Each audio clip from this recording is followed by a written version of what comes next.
வார்த்தையை வாசிக்கலாம்.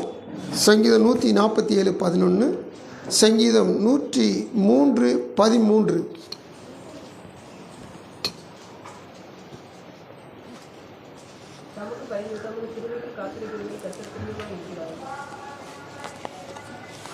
நூற்றி 3ஆம் சங்கீதம் 13ஆம் வசனம்.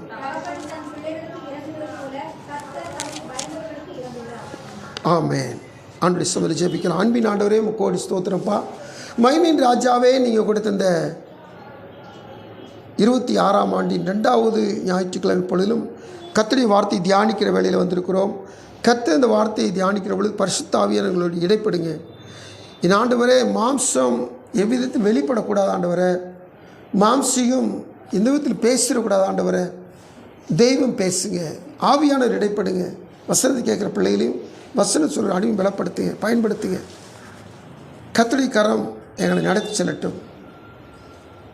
நீர் பெருகவும் நாங்கள் சிறுமிடா இரட்சகர் இயேசுவின் நாமத்தில் பணிவும்போடு கொண்டாடுகிறோம் ஜெபங்கள் நல்ல பிதாவே, ஆமென். ஹல்லேலூயா. கர்த்தருடைய சமூகத்தில் ஆண்டு தந்த வார்த்தையை நாம் தியானித்து வருகிற பொழுது, ஆண்டவராய் தெய்வம் நம்மேல் பிரியமாய் இருக்கிறவர், அதை குறித்து நாம் தியானிச்சுட்டு வர்றோம். கர்த்தருடைய பிரியம் எதனால் எனக்கு உண்டாகும் என்று சொன்னால், நான் கர்த்தருக்கு பயப்படுகிற பொழுதும், நான் கர்த்தருடைய சொல்ல காத்திருக்கிற பொழுதும் கர்த்தருடைய பிரியம் என் மேல் இருக்கும். தேவனுடைய பிரியம், தேவன் என்னை பிரியமாக வச்சுக்கிறாங்கன்னா, அதுபோல் ஸ்லாக்கியமும் பாக்கியமும் பூமியில் வேறு ஒன்றும் கிடையாது. அல்லேலூயா. கர்த்தருடைய சமூகத்தில் நான் தேவனுடைய பிரியத்தை பெற்றுக்கொள்ள நான் ஒவ்வொரு நாளும் தேவ பயத்தோடு தேவனுடைய சொல்ல காத்திருப்பது எனக்கும் நமக்கும் நல்லது. அந்த பயத்தின் முதல் வரிசையில் பார்க்கிற பொழுது, நம்ம கடந்த நாட்டில் தேவ பயத்துக்கு இன்னொரு டெஃபனிஷனை பார்த்தோம். நிதானமாய் நடக்கிறவர்கள் கர்த்தருக்கு பயப்படுவார்கள், பயப்படுகிறவர்கள் நிதானமாய் நடக்கிறவர்கள் சொல்லி பார்த்தோம். சில காரியங்கள் குறித்து ஆண்டவர் நமக்கு தியானிக்க வைத்தார். இந்த நாட்களில் கூட 103ஆம் சங்கீதத்தில் 13ஆம் வசனத்தை வாசிக்கிற பொழுது, தகப்பன் தன் பிள்ளைகளுக்கு இறங்குறது போல ஒரு ஊமையை, ஒரு உதாரணத்தை கர்த்தர் சொல்லி, அடுத்தபடியாக கர்த்தர் தமக்கு பயந்தவர்களுக்கு இறங்குகிறார். கர்த்தருக்கு ஸ்தோத்திரம். அப்போது பயப்படுகிறவர்களுக்கு தேவ பிரியம் கிடைக்கும், தேவ பிரியம் உண்டாகும். இங்கே 103:13 பிற்பகுதி சொல்லுது, கர்த்தர் தமக்கு பயந்தவர்களுக்கு இறங்குகிறார். அப்போது கர்த்தர் பிரியம் எங்கே இருக்குதோ அங்கே அவர் இரக்கம் பாராட்டுகிறவராக இருக்கிறார். அல்லேலூயா. ஒரு சில மாதங்களுக்கு முன்பதாக இரக்கத்தை குறித்து அதிகமாக தியானித்தோம். ஆனால் இந்த நாளில் தேவனாய் கர்த்தர் அவர் இன்னும் ஒரு விதமாய் நமக்கு இறங்குவதை குறித்து நம்ம தியானிக்கிறோம். எப்படி என்று சொன்னால், இந்த வேதவசனம் சொல்லுது, ஒரு தகப்பன் தன் பிள்ளைகளுக்கு இறங்குகிறது போல. பெற்றவர்கள் அல்லது பெற்ற தகப்பன் பிள்ளைகளுக்கு என்ன செய்வாராம்? இரக்கம் பாராட்டுவாராம், இறங்குவாராம். அது போல நம்முடைய கர்த்தர் அவருக்கு பயந்தா நமக்கு இரக்கம் பாராட்டுவராக இருக்கிறார். அல்லேலூயா. வேதத்தில் ஒரு தகப்பன் பாவியான ஒரு மனுஷனை பார்த்த மாத்திரத்தில் அவனுக்கு இறங்கி அவனுக்கு எல்லா நன்மையும் செஞ்சார். இழந்து போன அவனுடைய மகன் என்ற அந்தஸ்துவே திருப்பி கொடுத்தார். இது லூக்கா எழுதின சுவிசேஷம் வாசிக்கிற ஒரு வேத பகுதி. கெட்டுப்போன குமாரன், இளைய குமாரன், அப்படி சொல்லி அநேக முறை நம்ம தியானித்திருக்கிற ஒரு வேத பகுதி. அதில் இந்த இளைய குமாரன் இந்த தகப்பனுடைய இரக்கத்தை பெற்றுக்கொள்ள அவன் நடக்க குறித்து நம்ம தியானிக்கிற பொழுது, அவன் துன்மார்க்கமாக துஷ்டத்தனமாக தன்னுடைய ஆஸ்தியை, தன்னுடைய தகப்பனுடைய ஆஸ்தியை தூர தேசத்தில் போய் இழந்து போயிட்டான், நஷ்டப்பட்டு போனான். ஆனால் அவனுக்குள்ள ஒரு நற்பண்பு வந்துச்சு. அது என்னன்னு சொல்லி கேட்டிங்கன்னா, இந்த லூக்கா 15:18 வாசிக்கிற பொழுது,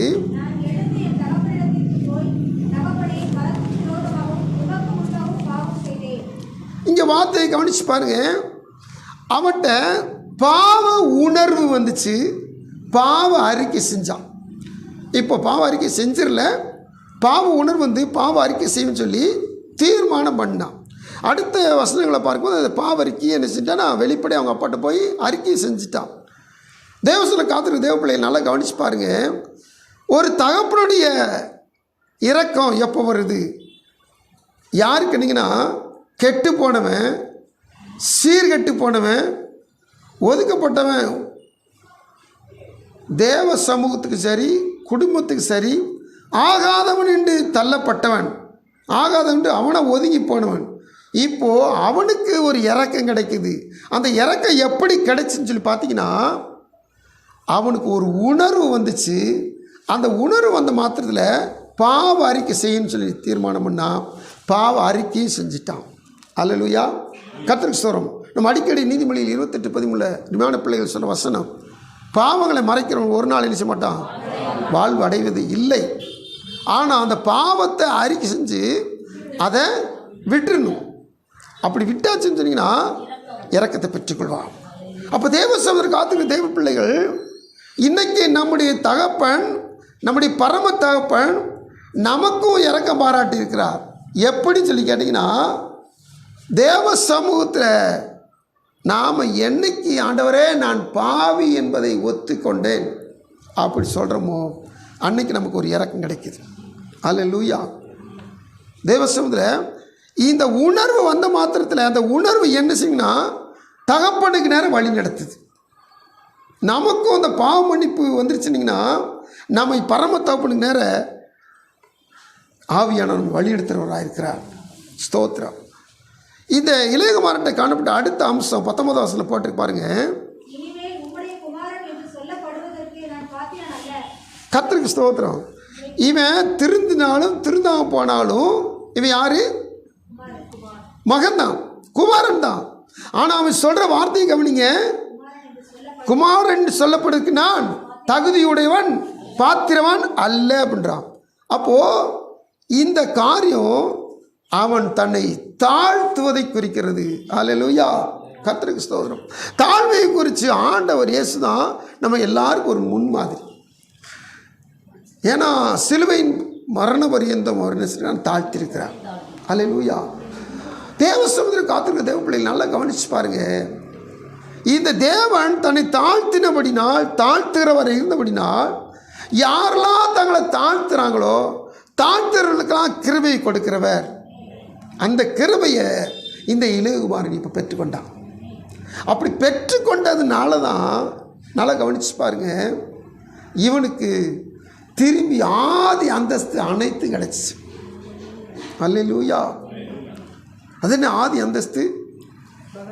அவனே சொல்கிறான்ல, இவன் சொத்தை வாங்கிட்டு போயிட்டான், அழிச்சிட்டான், இனி பிள்ளைன்ற அந்தஸ்து கிடையாது, வேலைக்காரன் ஒருவனாக என்னை எண்ணிக்கொள்ளுங்கள் அப்படின்ற அளவுக்கு நினச்சிட்டான், வந்துட்டான். வேறு இடத்துக்கு வேலைக்கு போனாலும் சம்பளம் கிடைக்க மாட்டேது, சாப்பாடும் கிடைக்க மாட்டேது. அப்பாட்ட வேலை செய்கிறவங்கள்ட்ட எல்லாருக்கும் பூர்ணமான சாப்பாடும் சம்பளமும் கிடைக்கிது.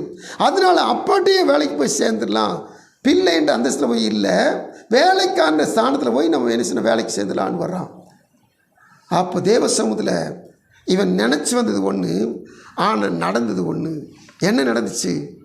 அப்பா சொல்கிறாரு வசனத்தில், 20ஆம் வசனத்தில் வாசிக்கிற பொழுது பாருங்கள்.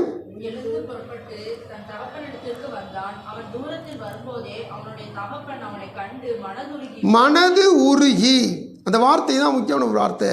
தகப்பன் என்னச்சிட்டார்னா மனது உருகிறார் பிள்ளையை பார்த்து. அதுக்கடுத்து பார்த்தீங்கன்னா அவன் கழுத்தை கட்டிக்கொண்டு அவனை முத்தம் செய்தான். குமாரன் தகப்பனை நோக்கி, தகப்பனே, பரத்துக்கு விரோதமாகவும் உமக்கு முன்பாகவும் பாவம் செய்தேன், இனிமேல் உடைய குமாரன் என்று சொல்லப்படுவதற்கு நான் பாத்திரன் அல்ல என்று சொன்னான். இப்போ அறிக்கை செஞ்சுட்டான். அடுத்தபடியாக 22ஆம் வசனத்தில் வாசிக்கிறோம். அப்பொழுது தகப்பன் நீங்கள் உயர்ந்த வஸ்திரத்தை கொண்டு வந்து இவனுக்கு உடுத்தி இவன் கைக்கு மோதிரத்தையும் கால்களுக்கு பாதரட்சையும் போடுங்கள், கொடுத்த கன்றை கொண்டு வந்து அடிங்கள், நாம் புசித்து சந்தோஷமா இருப்போம். என் குமாரனாகி இவன் மரித்தான், திரும்பவும் உயிர்த்தான், காணாமல் போனான், திரும்பவும் காணப்பட்டான் என்றார். என்றான். அப்படியே அவர்கள் சந்தோஷப்பட தொடங்கினார்கள். கர்த்தருக்கு ஸ்தோத்திரம். நல்லா கவனிச்சு பாருங்க. இந்த வாசிக்கப்பட்ட ஒவ்வொரு வார்த்தை கவனிக்கிற பொழுது இது என்னைக்குமே வாசிக்கிற வசனம் தான் சொல்லி நீங்கள் கடந்து போனீங்கன்னா இதில் இருக்கிற ஆசீர்வாதத்தை நம்ம சோதரிக்க முடியாது. இதில் இருக்கிற வார்த்தையில் இன்னும் உட்புகுந்து அதில் இருக்கிற வார்த்தையில் தியானிக்கிற பொழுது அது நமக்கு உடைமையாக்கி கொள்கிற பொழுது இதில் பெரிய இரக்கத்தை நமக்கு காண்பிக்கிறவராக இருக்கிறார். இந்த இரக்கத்தை நாம் நேரடியாக தேவனுடைய சொந்தத்தில் பெற்றுக்கொள்ளலாம் காணப்படுவோம். ஆமென். என்னங்க இதில் இரக்கம் கிடைச்சிச்சு? அந்த தகப்பனுடைய மனதுருக்கம் அது இரக்கமாக மாறுது. மனதுருகிட்டு அதோட நிறுத்தினது கிடையாது. இன்றைக்கி அநேக நம்ம என்ன செய்யணுங்கன்னா தெருவில் போகும்போது ரோட்டில் பசியோடு இருக்கிறத பார்த்து இறக்கப்படுறோம். அது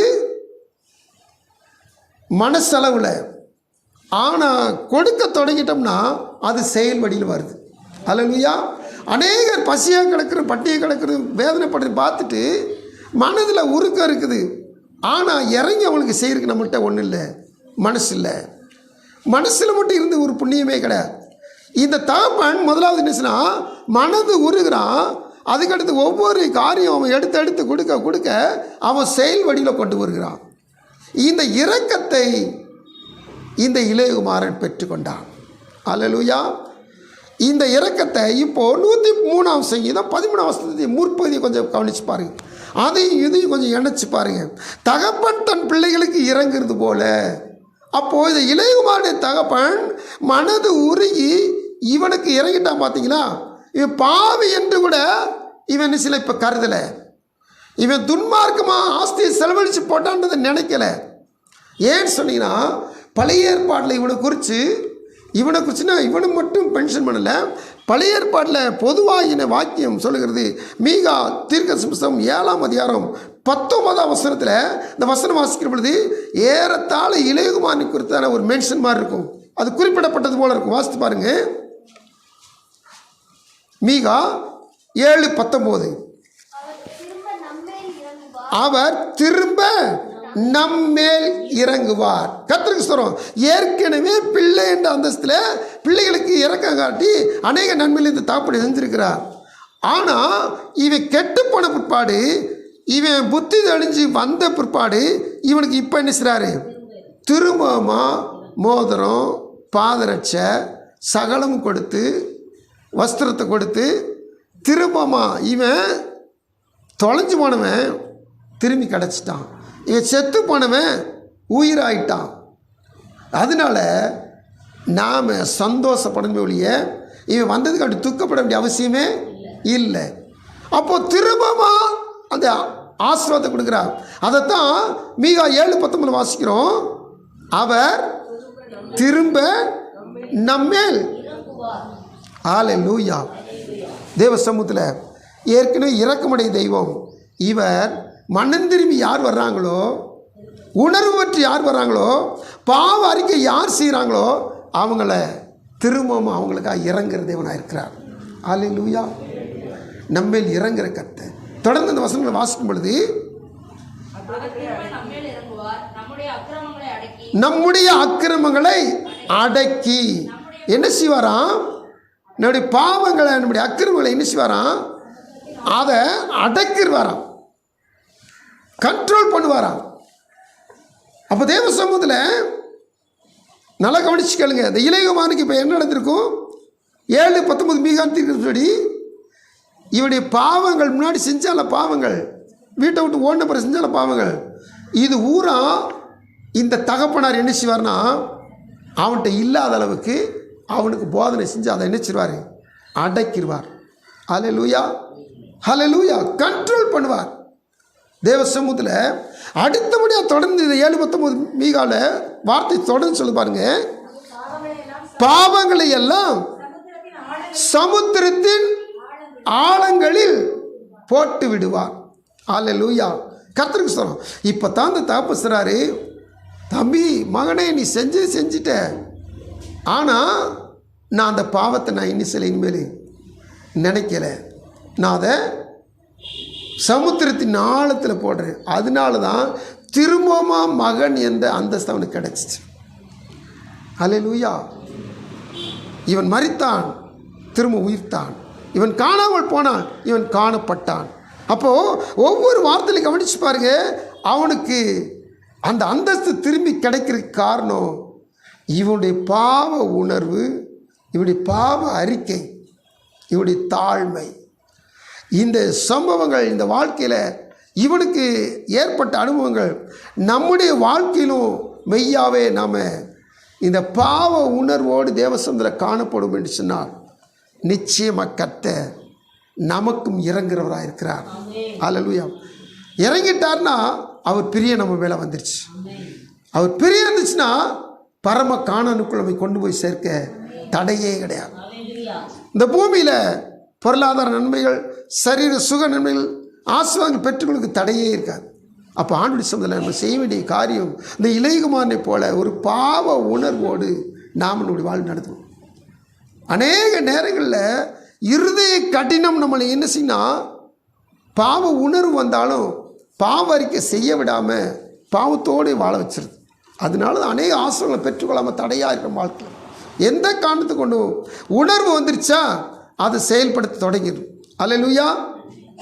மனசில் யார்ட்டையாவது நம்ம செஞ்ச பாவத்துக்கு மன்னிப்பு கேட்கணும் ஒரு உறுத்தல் இருந்துச்சுன்னா அந்த உறுத்தல் இருக்கிற போது இருந்துச்சுன்னா மன்னிப்பு கேட்டுறணும். இல்லாட்டா அது பாவமாகவே பதிவு செய்யப்பட்டுரும். அந்த பாவத்தை க்ளோஸ் பண்ணு சொன்னிங்கன்னா பாவ அறிக்கை செஞ்சிடணும், பாவத்தை அறிக்கை செஞ்சிடணும். அதுக்கடுத்து அந்த பாவத்தை திரும்பி என்ன செய்யக்கூடாதுன்னா செய்யக்கூடாது. அல்லேலூயா. அப்போ கர்த்தருடைய சமூகத்தில் ஒரு தகப்பன் இறங்குறது போல இன்னும் ஒரு தகப்பன் வேதத்தில் இறங்குற காரியம் குறித்து நம்ம வாசிக்கிற பொழுது கிதியோனை குறித்து வாசிக்கிறோம். கிதியோன் தேவனால் அழைக்கப்பட்டு தேவனுடைய சமூகத்தில் ஆண்டுக்கு பலி செலுத்துகிறான். ஆண்டு பலி அங்கீகரிச்சிட்டார். அங்கே ஒரு பலிபீடம் கட்டினா யெகோவா ஷாலோம்னு சொல்லி பேர் வச்சான். ஆண்டவர் திரும்பவும் அவனுக்கு ஒரு பிரமாணம் கொடுக்குறார். அந்த பிரமாணத்தை அவன் நிறைவேற்ற சொல்லி கர்த்தர் என்ன செய்யறன்னா சொல்லுகிறார். என்னன்னு சொல்லி கேட்டிங்கன்னா நியாயாதிபதியின் புஸ்தகம் 6ஆம் அதிகாரம் 25ஆம் வசனத்தை வாசிக்கிற பொழுது, அன்று ராத்திரியிலே கர்த்தர் அவனை நோக்கி, நீ உன் தகப்பனுக்கு இருக்கிற காளைகளில் 7 வயதான 2ஆம் காளையை கொண்டு போய் உன் தகப்பனுக்கு இருக்கிற பாகாலின் பலிபீடத்தை தகர்த்து அதன் அருகே இருக்கிற தோப்பை வெட்டி போட்டு இந்த கற்பாறை உச்சியிலே பாங்கான ஒரு இடத்தில் உன் தேவனாகிய கர்த்தருக்கு ஒரு பலிபீடத்தை கட்டி அந்த 2ஆம் காளையை கொண்டு வந்து அதை நீ வெட்டி போட்ட தோப்பினுடைய கட்டை விறகுகளின் மேல் சர்வாங்க தகனமாக பலியிட கடவாய் இருந்தார். அப்பொழுது கிதியோன் தன் வேலையாட்களில் 10 பேரை சேர்த்து கர்த்தர் தனக்கு சொன்னபடியே செய்தான். அவன் தன் தகப்பன் குடும்பத்தாருக்கும் அந்த ஊர் மனுஷருக்கும் பயப்பட்டபடியினாலே அதை பகலிலே செய்யாமல் இரவிலே செய்தான். அந்த ஊர் மனுஷர் காலமே எழுந்திருந்த போது இதோ பாகாலின் பலிபீடம் தகர்க்கப்பட்டதும் அதன் அருகே இருந்த தோப்பு வெட்டி போடப்பட்டதும் கட்டப்பட்டிருந்த பலிபீடத்தின் மேல் அந்த 2ஆம் காளையை பலியிடப்பட்டதுமாய் இருக்க அவர்கள் கண்டு ஒருவரை ஒருவர் நோக்கி இந்த காரியத்தை செய்தவன் யார் என்று கேட்டு விசாரிக்கிற போது யோவாசின் மகன் கிதியோன் இதை செய்தான் என்றார்கள். நல்லா கவனிங்க, நல்ல ஒரு சிறிய சம்பவம் நடக்குது. அந்த சம்பவத்தில் ஆண்டவர் உங்கள் வீட்டில் இருக்கிற உங்கள் அப்பாட்ட இருக்கிற காளையில் கொண்டு போய் இந்த பாங்கான இடத்துல பலி செலுத்து, ஒரு பலிபீடத்தை கட்டு, அதில் பலி செலுத்து. அந்த பலி செலுத்துகிற போது எதை வச்சு பலி செலுத்துன்னு சொன்னீங்கன்னா கட்டை வச்சுன்னா உங்கள் அப்பாவுக்கு பாகால் பலிபீடம் கட்டி வச்சுருக்கார். அவரும் சொந்தக்காரங்களும் ஊர் மக்களும் சேர்ந்து பாகாலுக்கு பலிபீடம் கட்டி வச்சுருக்காங்க. அந்த பலிபீடத்துக்கு பக்கத்தில் ஒரு தோப்பு இருக்குது. அந்த தோப்புடைய மரங்களை வெட்டி அந்த மரத்தில் இருக்க கட்டையில் வச்சு தான் என்ன செய்யணும், அந்த காளையில் தகனமாக பலியிடணும். ஆண்டுடைய கண்டிஷனை பாருங்கள். இவன் என்ன செஞ்சிட்டானா உலக பிரகாரமாக மனுஷர்களுக்கு பயந்ததுனால இப்போ ராத்திரியில் போய் யாருக்கு தெரியாமச்சுன்னா தோப்பை வெட்டி அதை பலி செலுத்திட்டு வந்துட்டான். நல்லா கவனித்து பாருங்கள். இப்போ பொழுது விடிஞ்சு எந்திரிச்சு பார்க்குறாங்க, பாகாலின் பலிபீடம் தகர்க்கப்பட்டிருக்குது, அங்கே இருக்கிற தோப்புகள் வெட்டப்பட்டிருக்குது. இதை ஆராய்ச்சி பண்ணி பார்த்தாங்க. இது யோவாசின் மகனாகிய கிதியோன் செஞ்சதான்னு சொல்லி அவங்களுக்கு ஒரு பதில் கிடச்சிட்டு உடனே கிதியோன் அவங்க அப்பாட்ட வந்து கூப்பிட்டு சொல்கிறாங்க, ஓ மகனை வெளியே கொண்டு வா, ஓ மகனை நாங்கள் கொல்லணும். அவன் ஏன் பாகால் பலிபீடத்தை இடித்தான், ஏன் தோப்பை வெட்டி போட்டான், அவன் கொலை செய்யப்பட வேண்டும் அப்படி சொல்லி கூப்பிடுறாங்க. நல்லா கவனிச்சு கேளுங்க. இந்த பலிபீடம் யார் கட்டின பலிபீடம்? 25 பிற்பகுதி வாசிங்க.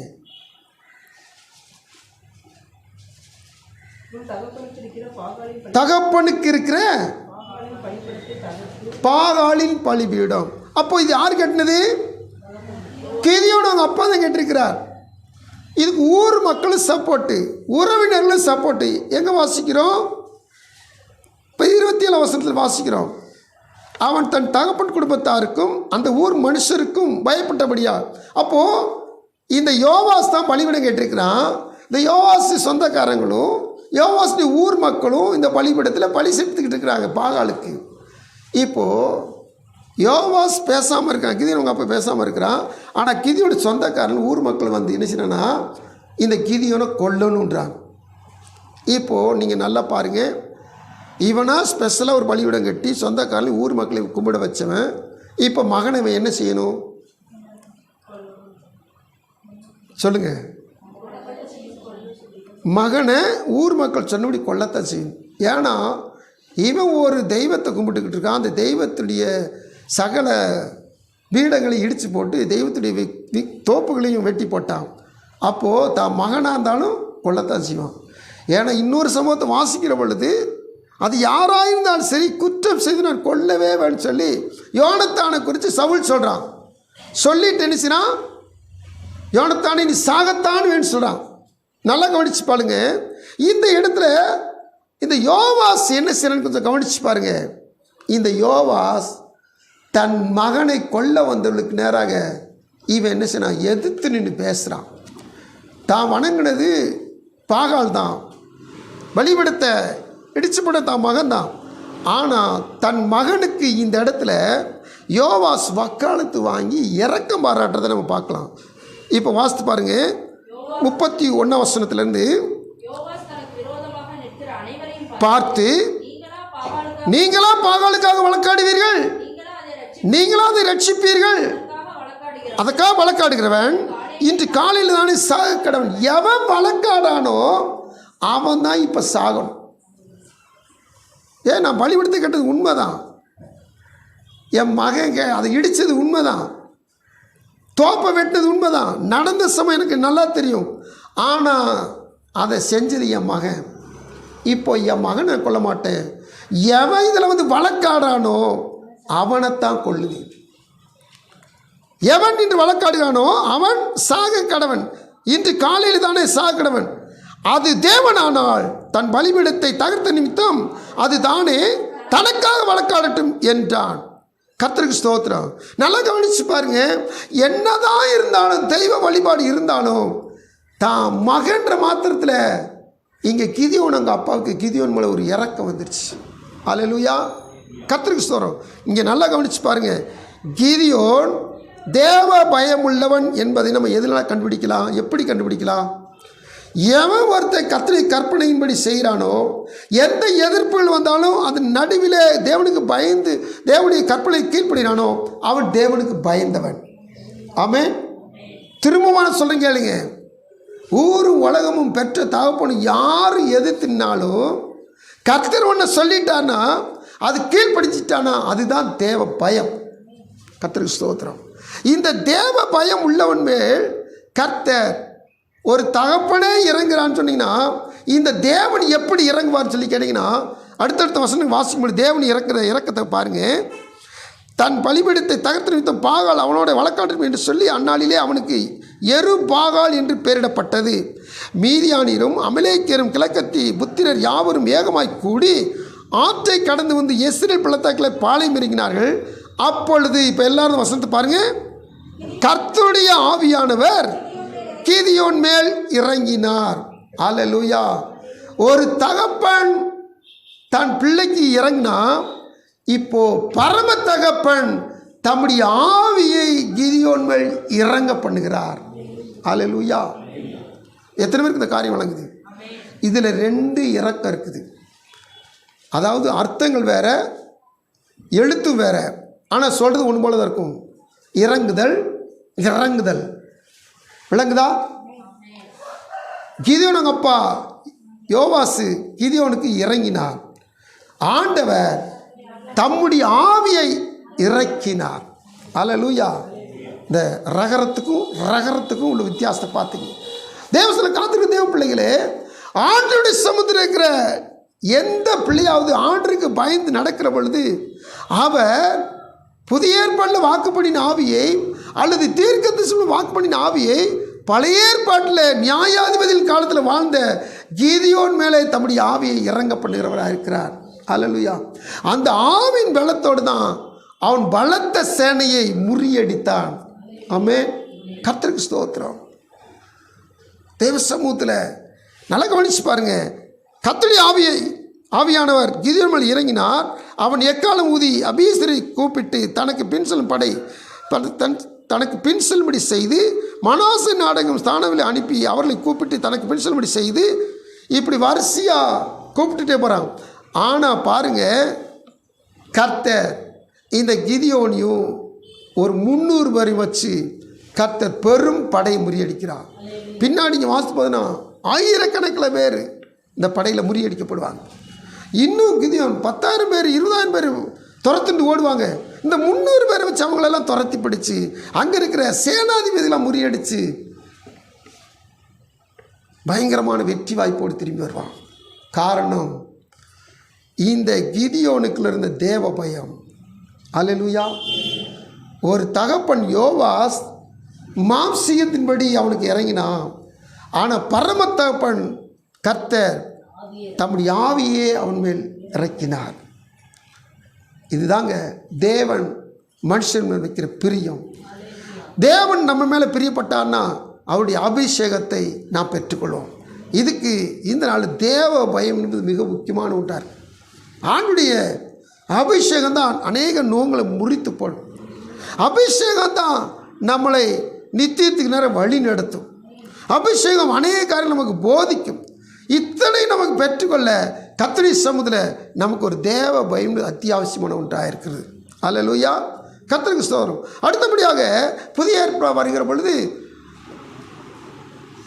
இறங்குகிற தகப்பன் தேவனிடத்தில் இரக்கத்துக்காக அவன் வருந்துகிறான், கெஞ்சுகிறான். எங்கே வாசிக்கணும்னா மத்திய எழுதின சுவிசேஷம் 17ஆம் அதிகாரத்தில் நம்ம வாசிக்கிற சம்பவம் 14-15 வாசிங்க. அவர்கள் ஜனங்களிடத்தில் வந்தபோது ஒரு மனுஷன் அவரிடத்தில் வந்து அவர் முன்பாக முழங்கால் படியிட்டு, ஆண்டவரே என் மகனுக்கு இறங்கும். இறக்கம் கேட்குறான். நல்லா கவனிச்சு கேளுங்க. இவன் ஏசப்பாட்ட இறக்கம் கேட்குறான். இறக்கம் கேட்குறான்னா இவன் தான் பிள்ளை மேலே இறக்க சுபாவம் உடையவனாக இருக்கிறதுனால ஆண்டவர்கிட்ட வந்து இறக்கம் கேட்குறான். என்ன இறக்க சுபாவம்? அவன் ஒரு வாலிபன். கேட்டிங்களா? வாலிபன்னு அடிக்கடி தண்ணியிலும் தீயிலும் அவன் தூக்கி போடப்படுகிறான். அந்த ஒரு நோய் வந்த மாத்திரத்தில், ஒரு வெட்டு வந்த மாத்திரத்தில் அவன் பயங்கரமாக பாதிக்கப்படுறான், மோசம் அடைஞ்சிடான். அப்பேற்பட்ட வாலிபன் வச்சுருக்க தகப்பன் இவனுக்காக அநேக வைத்தியங்களை பார்த்துருக்கா, முடியல. அநேக காரியங்களை செஞ்சுருக்கான், ஒன்றும் பலன் கிடைக்கல. இப்போது தன் மகன் மேலே இறக்கப்பட்டு தேவனுடைய சமூகத்தில் வந்து இறக்கத்துக்காக கெஞ்சி நிற்கிறான். அப்போ தான் கர்த்தர் ஒரு பயங்கரமான ஆர்டர் கொடுத்து, கட்டளை கொடுத்து, அவன் இருக்கிற அசுத்தாவி நிமித்தமாக தான் இவன் பாதிக்கப்பட்டிருக்கான்னு சொல்லி அந்த அசுத்தாவிக்கு கட்டளை போட்டு அந்த அசுத்தாவியை துரத்துகிறார். அல்லேலூயா. அப்படி துரத்தின மாத்திரத்தில் பயங்கரமான ஒரு விடுதலை கிடைக்குது. நாம் தேவ சமூகத்தில் இதில் இந்த தகவலுடைய செயல்கள் என்ன என்பதை இதே சம்பவத்தை மார்க்கில் கொஞ்சம் நம்ம விரிவாக பார்க்கிறோம். 9:20 முதல் கொஞ்சம் வாசிங்க. மார்க்கில் கொண்டு வந்தார்கள். கண்டவுடனே அந்த ஆவி அவனை அலைக்கழித்தது. அவன் தரையிலே விழுந்து நுரை தள்ளி புரண்டான். அவர் அவனுடைய தகப்பனை நோக்கி, இது இவனுக்கு உண்டாகி எவ்வளவு காலமாயிற்று என்று கேட்டார். அதற்கு அவன், சிறுவயது முதற்கொண்டே உண்டாயிருக்கிறது. இவனை கொல்லும்படிக்கு அது அநேக தரம் தீயிலும் தண்ணீரிலும் தள்ளிற்று. நீர் ஏதாயிலும் செய்யக்கூடுமானால் எங்கள் மேல் மனதிறங்கி எங்களுக்கு உதவி செய்ய வேண்டும் என்றார். இயேசு அவனை நோக்கி, நீ விசுவாசிக்க கூடுமானால் ஆகும், விசுவாசிக்கிறவனுக்கு எல்லாம் கூடும் என்றார். உடனே பிள்ளையின் தகப்பன், விசுவாசிக்கிறேன் ஆண்டவரே, என் அவிசுவாசம் நீங்கும்படி உதவி செய்யும் என்று கண்ணீரோடே சத்தமிட்டு சொன்னான். முதல்ல ஆண்டவரே இறங்குன்னு சொல்லி கேட்டான். 22ஆம் வசனத்தில், அதாவது மத்தியில் பார்க்குறோம். 22ஆம் வசனம் இங்கே 9:22 மார்க்கில், எங்கள் மேல் மனது இறங்கி, இன்னொரு தடவை நினைச்சுனா முதல்ல இறங்கி செய்யுங்கன்னு சொன்னால், இறங்குன்னு சொன்னால் இப்போ மனது இறங்கி எங்களுக்கு உதவி செய்ய வேண்டும் என்றான். இப்படி சொல்லும் போது அவன்கிட்ட இருக்கிற விசுவாச அளவுகோல் எப்படி சொல்லி கேட்டிங்கன்னா ஃபெயிலாக இருக்குது. தோற்று போயிற விசுவாசம் தான் அவன்கிட்ட இருக்குது. எப்படி? நீ ஏதாயிலும் செய்யக்கூடுமானால் அப்படி சொல்கிறான். அப்படின்னா என்ன அர்த்தம்? உங்களால் முடிஞ்சா. ஆமாம், இந்த சிலர்கிட்ட போகும்போது, சில வைத்தியத்தை போகும்போது சொல்லுவாங்க, ஆமாம் அந்த வைத்தியத்தை கட்டு போட்டேன், இந்த வைத்தியம் கட்டு போட்டேன், நீங்கள் கட்டி பாருங்கள், சுகமாச்சுன்னா ஆகட்டும். அப்படின்னா இந்த விசுவாச அளவு ரொம்ப கம்மியாக இருக்குன்னு அர்த்தம். ஆனால் கர்த்தர் அவனுக்கு விசுவாசத்தை ஊட்டி விடுகிறார். விசுவாசத்தை அவனுக்கு கர்த்தர் அவனை பூஸ்டப் பண்ணி விடாரு. எப்படி சொல்லி கேட்டிங்கன்னா, நீ விசுவாசிக்க கூடுமானால் ஆகும். இந்த வார்த்தை சொன்ன மாத்திரத்தில் அவனுக்கு இப்போ விசுவாசம் வந்துடுச்சு. விசுவாசிக்கிறேன் ஆண்டவரே.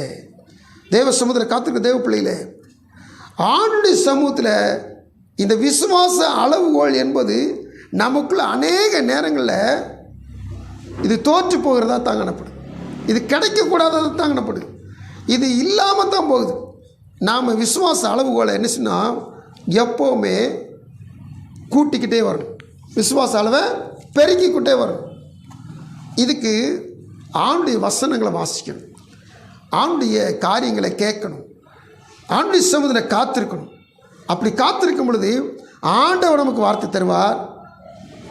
நீ விசுவாசிக்க கூடுமானால் ஆகும், விசுவாசிக்கிறவனுக்கு எல்லாம் கூடும். இப்படி சொன்ன மாத்திரத்தில், விசுவாசிக்கு எல்லாம் கூடும் சொன்ன மாத்திரத்தில் இப்போ இவனுக்கு என்ன வந்துருச்சு? அப்போ விசுவாசத்தை கூடும் போல. அப்போ நான் இப்போ என்ன செய்கிறேன்? விசுவாசிக்கிறேன் ஆண்டவரே. அடுத்து ஒரு ஜெபம் பண்ணுறான், என் அவிசுவாசம் நீங்கும்படி உதவி செய்யும் என்று கண்ணீரோட சத்தமிட்டு சொன்னான். அல்லேலூயா. சொன்ன மாத்திரத்தில் கர்த்தருடைய வல்லமை அங்கே விளங்கிட்டு, கர்த்தருடைய தெய்வீக சுகம் கடந்து வருது. இந்த மனுஷன் இரக்கம் கேட்டு வந்தான், இங்கே இரக்கத்தை பெற்றுக்கொண்டு கடந்துச்சல. அல்லேலூயா. கர்த்தருக்கு சொல்லுவோம். நல்லா கவனித்து பாருங்கள் தேவசமர் காத்திருக்க தேவ பிள்ளைகளே. இந்த இரக்கத்துக்காக நம்ம கடந்த நாட்டில் வாசித்தோம். நம்ம என்ன செய்யணுமா? வேதம் சொல்கிறது, யோவின் புஸ்தகத்தில் 9:15 வாசித்தோம். நான் நீதிமானாக இருந்தாலும் என் நியாயாதிபதியில் இரக்கத்துக்காக கெஞ்சுவேன். அல்லேலூயா. என்ன செய்யணுமா? கவனிக்கிறீங்களா? என்ன செய்யணுமா?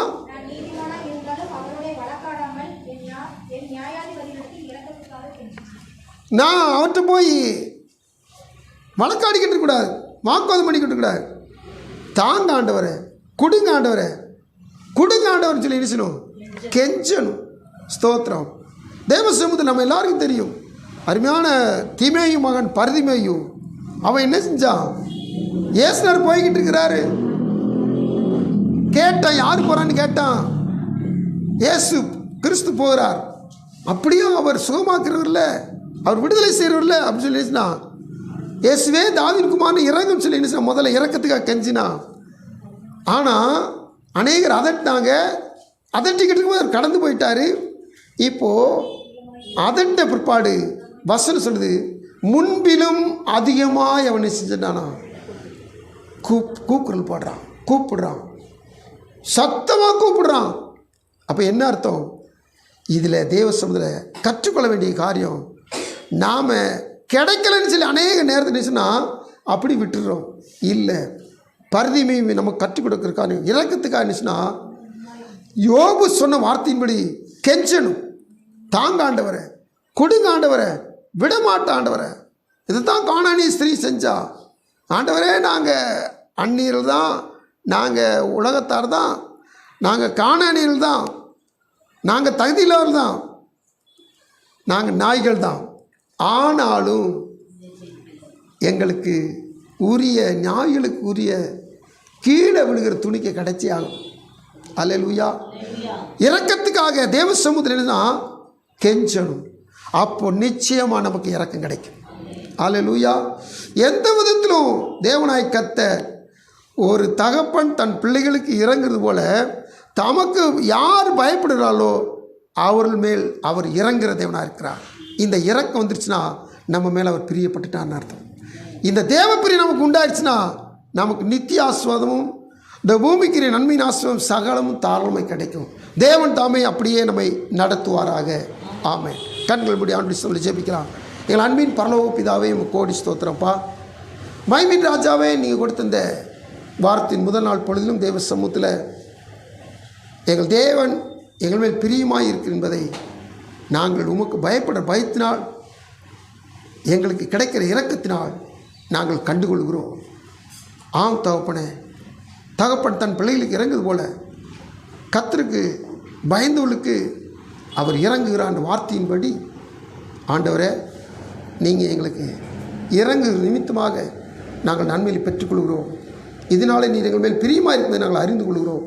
தொடர்ந்து உங்களுடைய பிரியம் எப்போதும் எங்கள் மேல் இருக்கட்டும். ஆண்டு சொல்வதை எங்களை தாழ்த்தி விரும்பியாக்குறோம். ஆண்டவரே, வசனத்தை கேட்ட பிள்ளைகளையும் வசனத்தோட அடிமையும் ஆண்டு சமுதிரை இரக்கத்தால் முடிசூட்டி நடத்தும். நாங்கள் யோபு சொன்னது போல திரும்ப சொல்லுகிறோம், நீதிமான் போல இருந்தாலும் நாங்கள் வழக்காடாமல் இரக்கத்தை பெற்றுக்கொள்ள இரக்கத்திற்காக நாங்கள் கஞ்சுவோம். துதிகனமை பாத்திர நல்லாண்டவர் எங்கள் ஒவ்வொருவருக்கும் இறங்கி எங்கள் மேல் பிரியமாயிருந்து நடத்தி செல்லும். மகிமையின் ராஜா அன்பின் ஆண்டவர் இயேசு கிருஷ்ணாவுக்கு விடுகிறோம் ஜெபங்கள் நல்ல பிதாவே. ஆமென்.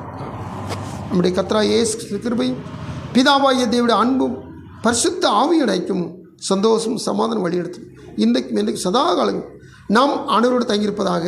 ஆமென்.